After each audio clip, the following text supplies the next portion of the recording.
Ngayi indaba endala imphica abadala ngiyaphica.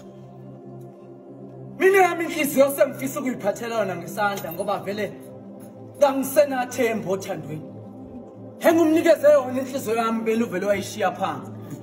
Ngithema ngibuza ukuthi sekwenze njani wathi ngamazi. Ukuthi kade evutshwa ubanike nami kangazi kodwa uthe ukusukela namhlanje mina kangisamazi. Kodwa thembe lihle mntakwethu benginesifiso ezinhle ngawe. Mashiya mahla ngathi azoshumayela. Yazi ubuhlungu bokuhlukana nalona kade usumbiza ngephakade lakho. Kwenza uhalela ukuphuma nenkemba yothando uhamba uhebhula yonke inhliziyo yohlangabezana nayo. Ngoba nawe bakulaqazeka kabuhlungu. Zolo lokho kade ngihlangana nomunye umfowethu uthe yena ngeke aphinde angene othandweni. Kanjani ngoba ngikhuluma lezi indaba namhlanje uyajola. Bakithi isibindi esingaka sokudlala ngemizwa yomunye umuntu azikahle uthi awuzimisele ngaye ngempela uzithathana.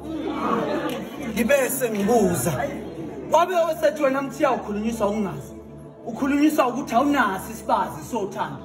Ngakabani inhliziyo kufanele badlale ngayo baqede bayilaqaza kwezeleze bephindelela mina le impendulo bengayilindele neze neze. Kodwa uyazi izinyembezi zalomfowethu bezisho okukhulu okudlula amagama kade waphimisela ngezindebe zami.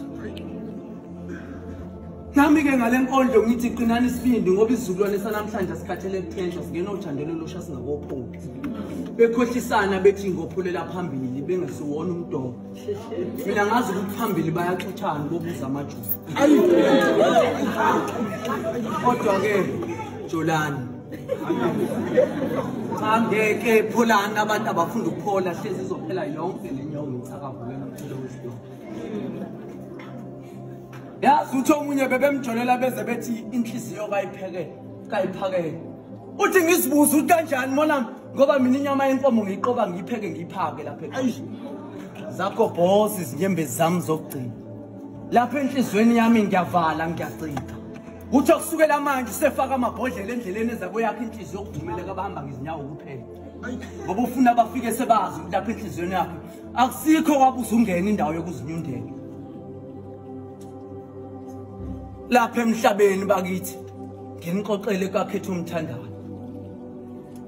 Kungenjalo uzosola usuku abandayo. Ngakho ke inhliziyo kayiphakelwa. Kanti bakithi ke nepensele kade ngibhala ngalo lenkondlo ngelomsizi. Libe selibika usizi ngabe sengehlela ngezantsi yimo wakho nali ikheli ngezantsi lithi imbongi yosizi.